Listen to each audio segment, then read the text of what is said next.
What's going on YouTube? Super Insane 18 here, and I'm coming at you with a scrap Orcust deck profile. I have featured something very similar on my channel before, but it is an updated deck list now that we have Crossout Designator, so let's go ahead and jump on in. So starting everything off, we are playing 3 copy of Scrap Recycler and 3 copy of Scrap Raptor. These are the best starters in the deck, which I will show you guys a combo at the end, so stay tuned for that. We have 1 copy of Scrap Golem. Now this is a card that I'm very on the fence about as to how many copies that I would like to play. I do kind of want to play 2, just because if you open the Scrap Golem, then you're really kind of just out of luck. There is really no good way of getting it on the field from your hand. So playing 2 could kind of remedy that, but at the same time it could kind of make it worse, because more copies you play means more copies you'll see in your opening hand. So I'm very on the fence. For now I'm playing 1, but that might change in the future. Then our honorary scrap card is going to be Crystron Rosenix. This is the card that you are going to send 9 times out of 10 off of your scrap recycler, so stay tuned for the combo so I can show you guys that. For the Orcusts, we are playing 2 copies of Symbol Skeleton, 2 copies of Orcust Nightmare, and 2 copies of World Legacy World Wand. This is really all that we want to play for the Orcust package. We could potentially play something like the Brass Bombard, just so that we can get the Orcusts that are in our hand out of our hand if necessary, but we definitely don't want to play a card like Girsu, because that's just too many normal summons for the deck to really be any form of consistent. So there you guys have it. Then we are playing some good extenders in the Dangers. We are playing the 1 Jackalope, the 1 Tsuchinoko, and 2 copies of Danger Nessie. Nessie is brand new back to 2 on the latest Forbidden Limited list, so we are just playing it as an additional extender. It really doesn't have any form of utility past that. And then the last extender that we have is going to be Gizmek Orochi. This is actually a very, very important part of our combo, so again, stay tuned for that at the end of the video. Aside from just being a combo piece, it is a phenomenal extender for later on in the game when you don't really have as many resources. This can keep coming back, it can keep popping opponents' cards, so overall a very good card. Then finishing up the monsters, we play a small hand trap package in 1 Veiler, 2 Ash Blossom, and a Nibiru. This is a very standard package that I've been playing in a lot of my decks just for the Crossout Designator, plus having hand traps is just always good. Since this is a 1.5 card combo that I'll be showing you, anything that you can have in your hand to then stunt your opponent further is always a plus. Moving on to our spells, we have our 1 copy of Call by the Grave, 1 copy of Foolish Burial, 1 copy of Instant Fusion, 1 copy of Babel, and 1 copy of World Legacy Succession. Now, the Instant Fusion, the Babel, and the Succession are combo pieces. They are a very important part of the combo that I'll be showing you. The Call by the Grave and the Foolish Burial are just generic good cards that you would want to play in this deck regardless. So that's it for the one-ofs. We have 2 copies of Fossil Dig. This is just additional copies of Scrap Raptor. Because you need to see any of your opening scrap cards, it's just another way into it. We don't play 3 because we do actually play 3 copies of Scrapyard, and I don't want to just brick on excessive copies of the same card, but having that many starters is just generically good. We are playing 3 copies of Crossout Designator. Again, this is just a really good card. The fact that we can either stop our opponent's hand traps, or if we have similar cards to our opponent, we can stop those as well. This is just a way to kind of guarantee that we're going to be able to do our full combo. We have 3 copies of Forbidden Droplet. I personally still think that Forbidden Droplet is the best card in the game currently, and having it not only to set on your first turn after you full combo, but to break an opponent's board if you are going second is a phenomenal way to just play the game. Plus, the way I like the interaction between Droplet and Crossout as well. If your opponent tries to Droplet you and you have your Crossout, you can Crossout Droplet and then keep your board, which is honestly just crazy. And then for the last of the spells, we have our 3 Scrapyard. Again, just additional copies of the Scrap Raptor. Nothing really needs to be said there. And finishing up the main deck, we have 3 copies of Infinite Impermanence, another hand trap that's just overall good to have, plus another very good target for your Crossout. The main deck is 42 cards. I really couldn't think of a way to cut it down, so if you can think of anything, go ahead and let me know in the comments. But that will be it for the main deck. Let's move on to the extra deck. So to start things off with the extra deck, we are playing 1 copy of El Shadal Winda. This is our instant fusion target and a very nasty combo, because you will be able to actually protect it from being destroyed with our copies of Dingirsu, which again is part of the combo that I'll be showing you guys. But aside from just being able to protect your Winda, it does have some really good utility in being able to send opponents' cards to the graveyard, as well as just being a very good XYZ that you can swing with and make a copy of Zeus. Moving into the Link monsters, we have one copy of Link Spider and one copy of Barricade Borg Blocker.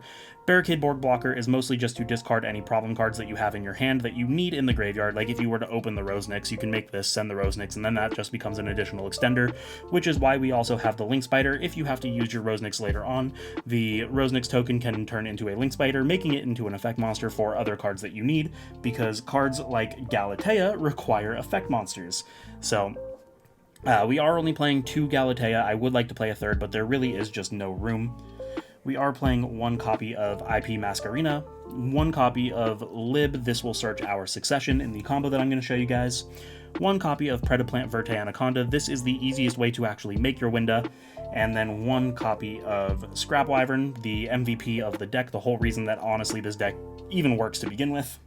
And then rounding everything out, we have one copy of Nightmare Unicorn, one copy of Appaloosa, and one copy of Access Code. So let's go ahead and show you guys this combo. Alright, so this is a 1.5 card combo. The 1.5 cards that you need are Scrap Recycler and any other card that you can put on your field to pop off of Scrap Wyvern's effect. Now that can be either any spell trap that you have that you can just set, or if you have like a danger or something else that you can just easily summon, you can use that as well. For example's sake, I'm just going to show you how it works with a spell trap. And the reason that this card, or this combo rather, is so consistent is because you can play 11 copies of your Scrap Recycler. You have your 3 Scrap Recycler, your 3 Raptor, your 3 Scrapyard, and your 2 Fossil Dig. So the Scrap Recycler here can honestly be replaced with any of these cards as well, because they are just ways that get you into your Scrap Recycler. So let's go ahead and show you guys how the combo works. So you're going to start your turn by normal summoning the Scrap Recycler and using his effect to send the Crystron Rosnix to your graveyard. You then take the Crystron Rosnix and banish it. This will get you a token, and then you immediately link the token and the Scrap Recycler away into a copy of Scrap Wyvern. Now you're going to set the card that you have or summon your danger, however you want to do it. Then you use the Scrap Wyvern effect to reborn the Recycler from your graveyard and pop the Recycler that was just summoned. This will activate his other effect, which summons out a copy of Scrap Golem from your deck, and then you must destroy a card on the field, so that's where your additional card comes in. We're going to destroy our set card, and now we have our full setup. Using the Scrap Golem effect, we're going to reborn the Scrap Recycler that we sent to our graveyard and activate its effect, sending a copy of World Wand to our graveyard. Because we have the World Wand in the grave, we can use both of these to make a copy of Lib.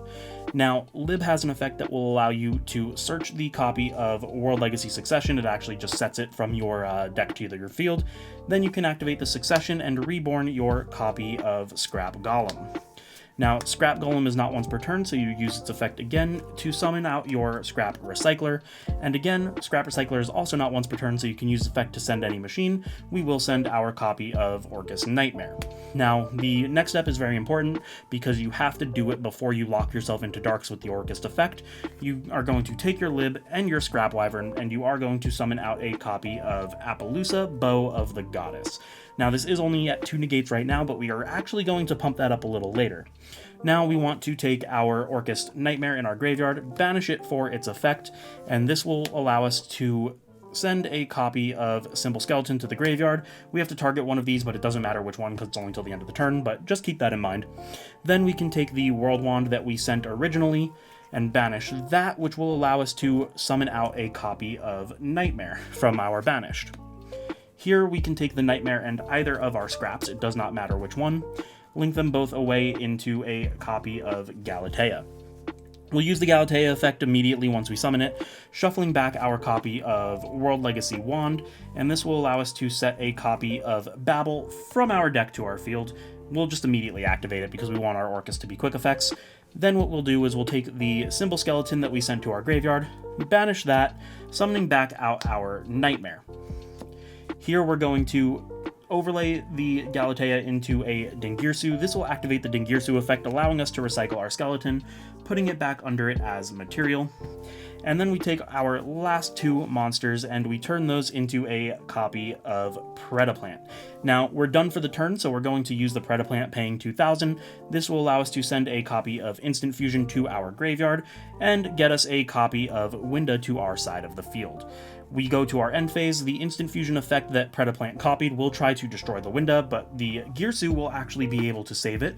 Specifically detaching the skeleton, we now have a Winda, and it is our opponent's turn. Immediately on their standby, what we're going to do just to maximize what we can do for the turn is we are going to activate the effect of Nightmare because Babel is making all of my Orcust's quick effects. We will banish the Nightmare. This will allow us to target the Appaloosa and send a copy of Gizmek Orochi to the graveyard, which is a level 8, meaning that the Appaloosa is pumped up by 800 attack, putting it to 24, turning our 2-negate Appaloosa into a 3-negate Appaloosa. So our opponent has to deal with a 3-negate Appaloosa, only one special summon because of Winda, and Dingirsu can protect anything on our board from being destroyed. So that is pretty good, plus we have a relatively loaded graveyard. If they get rid of our Dingirsu, we have a live skeleton, we have our live Gizmek Orochi, and just pretty much everything else that we need. So that is going to be the 1-card combo. And there you guys have it. That is going to be my Scrap Orcust deck profile, plus the combo. Hopefully you guys enjoyed it. Make sure to like, comment, subscribe, share with your friends, and if you want to see the side deck for this deck profile, it will be on my Patreon. You can see it at the lowest tier, which is only $1, and it will vastly help support the channel, so I would definitely appreciate it. Thank you guys so much for watching, and I will see you next time.